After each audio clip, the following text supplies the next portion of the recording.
My dreams are nightmares. How can I sleep? You got the gun against me.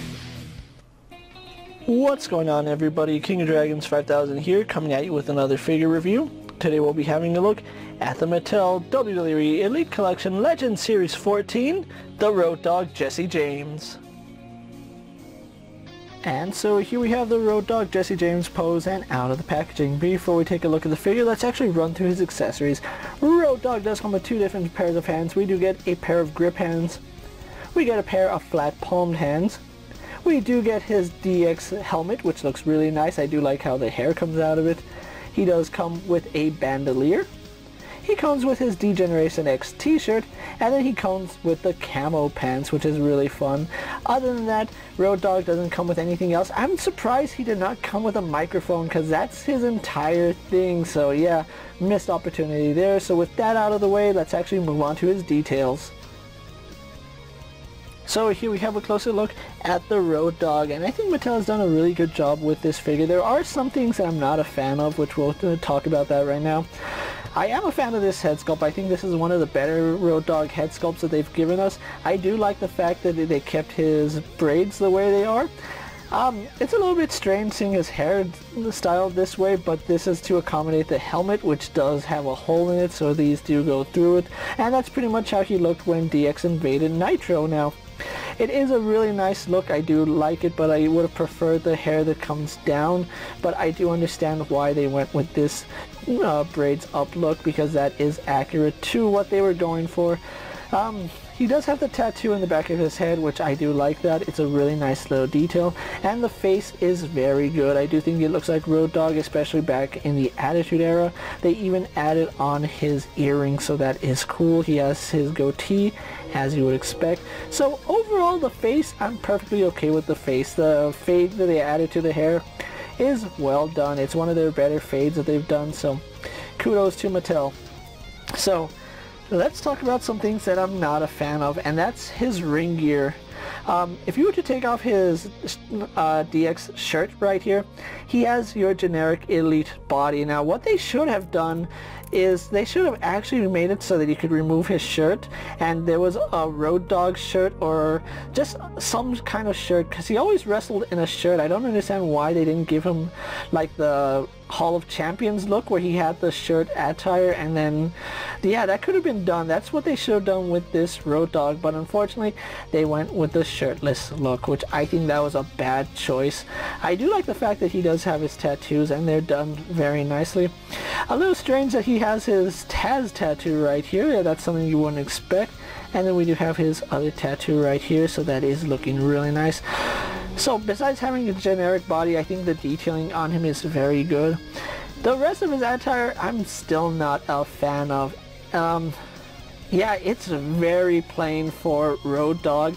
I don't know why they went with this attire. There's like a bunch of different attires they could have gone with, and unfortunately they didn't. They just went with this very generic diamond pattern, as you can see right here. And yeah, he has worn this, but I would have liked the DX look or just the Road Dogg emblem, just something like we saw in the Hall of Champions. They should have just redone the Hall of Champions Road Dogg and gave it to this, because I think this as it is kind of a boring figure. And then we go into his kick pads, which I get it. This is supposed to be the DX Army, but if you wanted accuracy, he wore boots, not kick pads.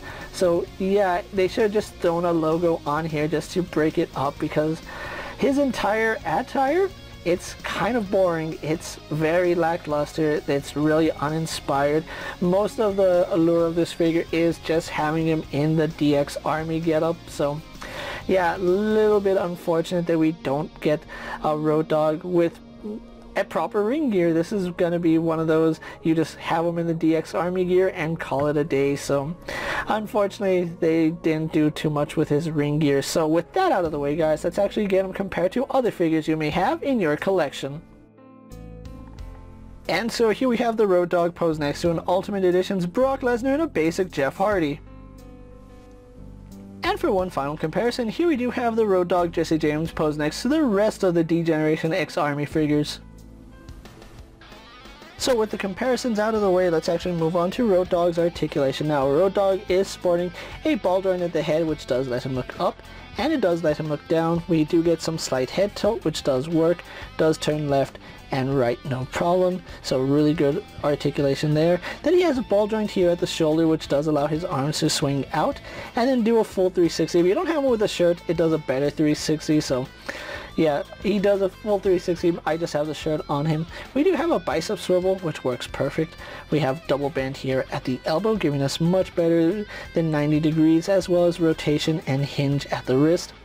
He does have an ab crunch, which does lean back and forward. We do get rotation here at the waist. Legs do kick forward to about right there. They kick back out to the side, no problem. We do have a thigh swivel, which works perfectly fine. Double bend at the knee, giving him about 90 degrees. Swivel here at the kick pad. Then we do have a hinge in the ankle going back and forward, as well as forward facing, or not forward facing pin, but we do get rocker ankle. So overall, Road Dogg here has some pretty good articulation, and despite having a lackluster attire, I am happy to have him with the DX Army gear. I would have just liked a more inspired ring gear. So with that out of the way, guys, let's actually get the Road Dogg pose for my final thoughts, and then we'll wrap up this review. And so here we have the Legend Series Road Dogg Jesse James pose for my final thoughts, and overall this is an okay figure. I'm going to say okay because we have gotten better Road Dogg figures than this one. I'm going to say that the best Road Dogg figure we've gotten is probably the Hall of Champions figure, and then this one followed behind it, although I'm a little bit disappointed by the lackluster ring gear that they gave him. I understand that they wanted to make this the DX Army gear, but at the same time they could have gone a little bit more into his ring gear and given us something that looked more like an iconic Road Dogg gear rather than just squares. I think that's pretty uninspiring, and the fact that this Road Dogg doesn't come with a microphone, it's mind-boggling how Mattel could have screwed up that badly. The microphone is Road Dogg's entire thing. He came out with a microphone. He did the "oh, you didn't know?" So I'm honestly surprised Mattel didn't throw it in there, because all other Road Doggs, to my knowledge, have come with a microphone of some kind. So yeah, really upset that Mattel did miss that one key minor detail. So yeah, it's not the end of the world, but I would have preferred a microphone with this figure. Overall, I'm still happy with it. I am having fun collecting the DX Army figures, and the final figure we need is X-Pac, which I believe he's in the next series. Road Dogg here is going to run you about $22 at your local Target. Now, if you did order online like I did, you will pick up Road Dogg for $19.99, which I'm honestly surprised that they sold the Elite Legend series online for $19.99. That's honestly surprising to me. I would have expected them to be a little bit more, but if you can get them at $19.99, I think he's a bargain of a deal.